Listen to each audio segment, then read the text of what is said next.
You wake to the faint metallic scent of dawn, the city of Antium still wrapped in mist, as if Rome itself hesitates to breathe. The seagulls cry above the waves, sharp and shrill, yet beneath them, the murmur of destiny whispers. A cradle rocking not with lullabies, but with the weight of ambition and poison. In this silence, the empire's future stirs in the body of a newborn, unaware that his life will be both instrument and instrumented, puppet and puppeteer. Before we dive deeper into the shadowed corridors of Rome, consider pausing for a moment. Hit that like button, subscribe if you love exploring history's forgotten corners, and comment below where in the world you're joining from. It's astonishing. Right now, all over the globe, someone is following the birth of a monster alongside you, connected by curiosity, wonder, and the enduring fascination with how power can corrupt even before it is wielded. December 15th, 37th, A.D. The waves lap the shore with an indifferent rhythm, and in a modest seaside villa, a child cries for the first time. Lucius Domitius Ahenobarbus, soon to be known as Nero Claudius Caesar, enters a world already stained with ambition and cruelty. His mother, Agrippina the Younger, is already plotting, her mind a labyrinth of strategy and vengeance. A survivor of exile, a witness to the madness of Caligula, she recognizes in her son both an opportunity and a weapon. Every glance she casts, every word she whispers is a seed of influence. She is a mother, but also an architect of destiny.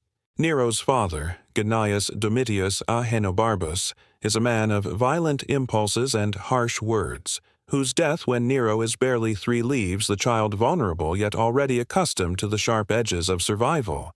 Some whispered that poison claimed him, others blamed disease, but in Rome it is often impossible to separate the mundane from the murderous. Agrippina, relentless and unyielding, ensures her son's inheritance is preserved even as the tides of imperial politics threaten to sweep them aside. The boy's earliest lessons are thus not of reading or arithmetic, but of power's demand: to observe, to endure, and to manipulate without hesitation. By the time Caligula is assassinated and Claudius ascends the throne, Nero's trajectory is unmistakable. His mother, cunning and seductive, navigates the stammering emperor's weaknesses with precision. Messalina, Claudius's wife, becomes a casualty of imperial ambition, executed not for treason alone, but to clear the path for Agrippina's designs. At just 3 years removed from his father's death, Nero watches his mother orchestrate the fall of others, learning that in Rome, affection and cruelty are not opposites. They are instruments of influence. When Nero is formally adopted by Claudius at the age of 12 and later married to his stepsister Octavia, the stage is set. His mother's ambitions crystallize.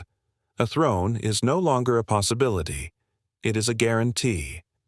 Yet the child emperor in training is not simply a vessel. Even in these early years, subtle signs emerge: a fascination with music, with performance, a desire for admiration, but also a glint of impatience, a streak of cruelty waiting to surface. Observers later described the young Nero as charming yet capricious, easily swayed by flattery, and already haunted by the fear that control could slip from his grasp. The lessons are brutal and intimate. At table, he observes how the subtle cutting remark can wound as deeply as a blade, how loyalty is measured not in affection, but in obedience and fear. Tutors whisper philosophy, yet Nero's mind absorbs lessons of manipulation, betrayal, and spectacle. His mother's influence is absolute, but it is a double-edged sword. Agrippina's guidance ensures power, yet teaches him also that love is transactional, that trust is a luxury Rome cannot afford. The boy learns to anticipate danger as naturally as breathing, to weigh every action with the calculus of survival. By the time he reaches adolescence, Nero is already a man in miniature, his body grown, yet more revealing are the shadows in his eyes, the cold curiosity, the fascination with dominance, the thrill of subtle cruelty. His first taste of true authority comes not in victory on the battlefield, but in the quiet terror he can invoke at home. His mother, who has spent years building him into an emperor, begins to clash with the very son she molded. Their relationship is a battlefield, admiration and resentment, control and defiance intertwining like twin serpents. Nero is learning the most dangerous lesson of all, that ultimate power is not given, it is seized, and sometimes it must be taken from those closest to you. Even now, the foundations of his tyranny are being laid, invisible yet unyielding. The whispers of the palace corridors hint at plots, betrayals, and deaths yet to come. Every footstep echoes in a house heavy with anticipation and fear. By the time the young emperor ascends fully, he will have learned that family, like the empire itself, is both a source of strength and a tool for terror. The seeds planted in Antium, in those early mist-laden dawns, will grow into the legacy that history will remember, not with awe, but with horror. And so, the first chapter closes not with triumph, but with the soft, inevitable suspense of what comes next. A boy shaped in shadows, whose lessons in ambition, cruelty, and survival will culminate in an empire trembling before his whims. The cradle may be empty now, but the echo of his future deeds already whispers through Rome, promising a story of power and darkness unlike any the world has seen. The marble floors glint under the trembling candlelight, yet the shadows seem heavier than the gold that adorns them. In the echoing corridors of the Palatine, laughter mingles with screams, music with agony, indulgence with terror. Here, pleasure and power are inseparable, each amplifying the other, and every flicker of flame casts a story of cruelty and desire in equal measure. Nero, Claudius Caesar, now emperor, walks through this palace as if the world itself is his stage. To him, Rome is not merely a city. It is a canvas, a theater, a playground where the lives of its citizens can be molded to his whims. Even the whispers of his court, servants, and advisers cannot escape scrutiny. Every gesture is observed, every reaction catalogued, and every act of obedience or defiance is a note in his growing symphony of power. From the outset, Nero's rule is intoxicating and terrifying in equal measure. Publicly, he is generous and cultured, appearing to reduce taxes, sponsor games, and present himself as the patron of the arts. But behind the velvet curtains, a darker obsession unfolds. His tutor Seneca, once a guiding voice, becomes increasingly sidelined, as Nero's appetite for spectacle eclipses any restraint. He begins experimenting with cruelty hidden in plain sight, testing boundaries, and discovering the intoxicating thrill of unchallenged authority. Nero's first victims are close, intimate, and emblematic of his obsession with control. Stepbrothers, advisers, and political rivals vanish quietly, their deaths wrapped in the illusion of accident or divine will. The murder of Britannicus, his stepbrother, is executed with meticulous care. Poison slipped into a goblet, a faint spasm, and the boy's final convulsions hidden behind the polite chatter of the banquet. The room's marble glints, but beneath it lies the sheen of blood, a silent testament to the emperor's burgeoning cruelty. Nero watches, detached, calculating the mixture of fear and admiration in his observers, savoring the moment like a composer notes a chord. Yet power alone is insufficient. Nero craves adoration and performance. He races chariots with reckless abandon, thrilling in the roar of the crowd, yet secretly orchestrates races in private, where only his closest companions witness his skill and daring. He performs on stage, singing and reciting poetry, blurring the lines between sovereign and artist. To Nero, the act of ruling and performing are inseparable. The stage is a battlefield, and the applause is currency. Rome itself becomes an extension of his theatrics. The infamous fire of 64 AD, whether accidental or deliberate, provides a horrifying stage. Flames leap across wooden roofs, smoke chokes the narrow streets, and citizens flee with only what they can carry. Amid the chaos, Nero allegedly ascends a tower, lyre in hand, singing of Troy's destruction even as his city burns. Tacitus and Suetonius suggest he gazed upon the inferno not with grief, but with awe, his mind capturing the fire's artistry as much as its devastation. In that conflagration, human suffering is subsumed into spectacle, tragedy twisted into performance. The Golden House rises from the ashes, a testament to his megalomania and disregard for common life. Artificial lakes replace burned neighborhoods, walls gleam with gold and ivory, and ceilings shimmer with mother-of-pearl, reflecting candlelight like captured stars. The colossal bronze statue of Nero gazes eternally toward the sun, a symbol of hubris and obsession, while the displaced citizens watch their former homes transformed into a palace for entertainment.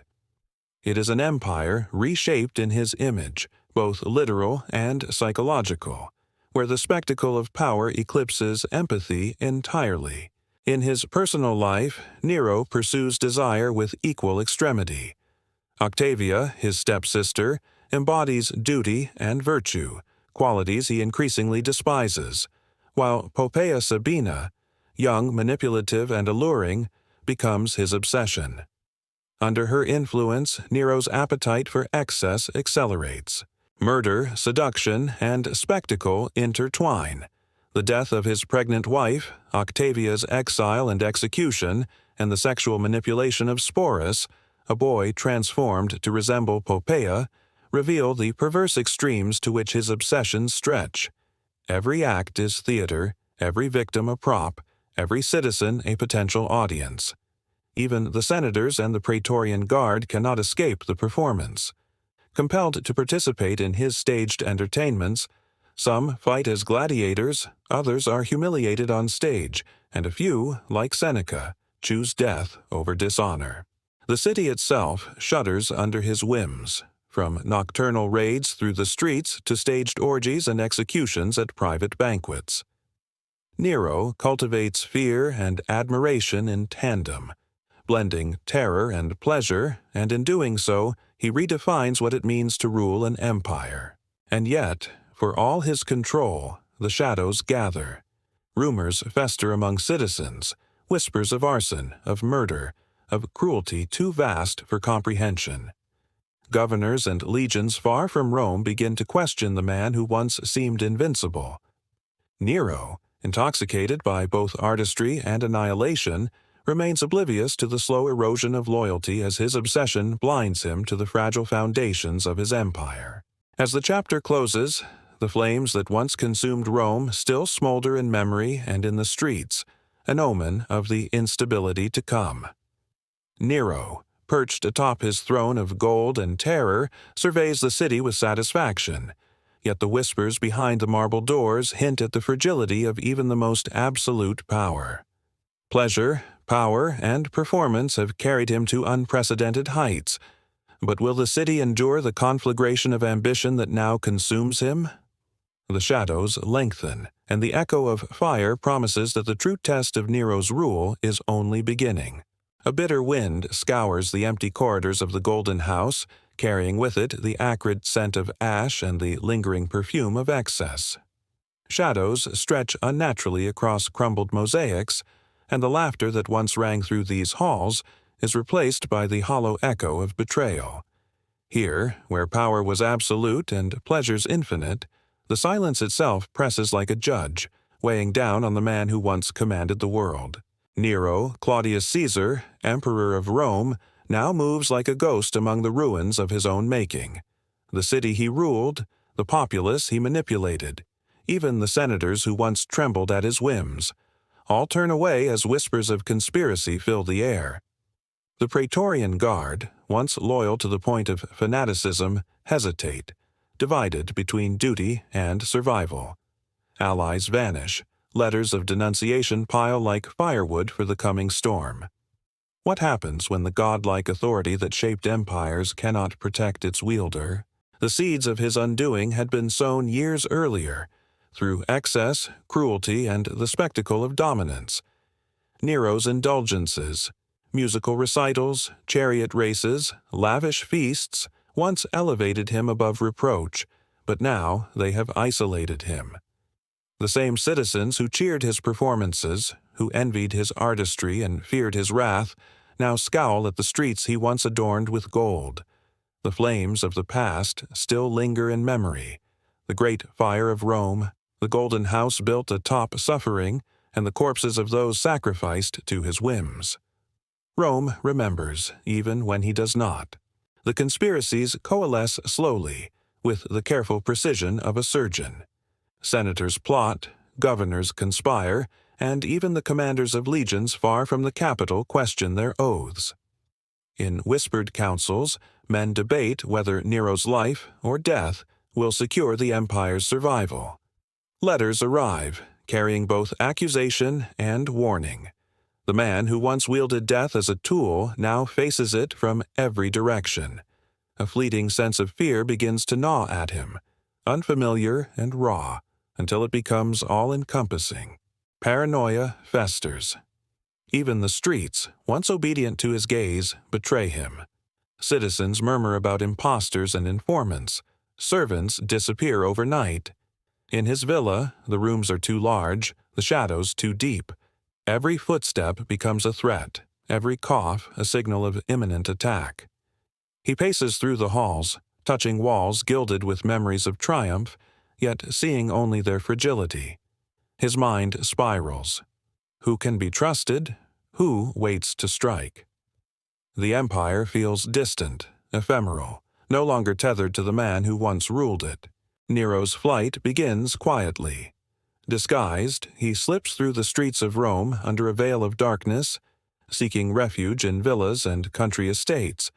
His attendants are few, his loyalty dwindling. When he encounters those who once bowed in adoration, he finds only suspicion and fear. The roars of the city, riots, proclamations, and the cries of the dispossessed serve as a grim chorus to his retreat. Where before he was the orchestrator of spectacle, he now becomes its unwilling audience, the city's wrath both inescapable and intimate. He stops briefly in the gardens of his golden house, now overgrown, the fountains dry, the statues coated in grime. The wind carries echoes of the past, the music of banquets, the scent of roasted meats, the laughter of courtesans, and the terrified whispers of those who begged for mercy. In that garden, he confronts the emptiness that surrounds absolute power once it is stripped of fear, respect, and obedience. What is a ruler without dominion? What is a man when stripped of empire? The final hours are marked by indecision and desperation. Letters are torn, confidants abandoned, and no sanctuary offers safety. He retreats to a small villa on the outskirts, where only a handful of loyal freedmen remain. Here he faces the inevitability of death, yet the theatrics remain. A final plea to a godless sky, an attempt to summon courage that has long since fled. Historians recount that he raised his hands in a gesture both commanding and pathetic, murmuring words that betray the paradox of his life, a desire to survive tempered by the realization that the world has turned entirely against him. At last, the blade is brought. Unlike the battlefield, the forum, or the stage, there is no audience for this performance. There is only silence, broken by shallow breaths and the scraping of stone. Nero, who once orchestrated spectacle from the heights of power, now confronts mortality alone, grasping at courage that fails him. The emperor's final act is intimate, grotesque, and humiliating, not in the face of enemies, but in the quiet shadow of his own undoing. The city waits, the empire watches, and history will remember the stillness more than the chaos. When it is over, the world exhales.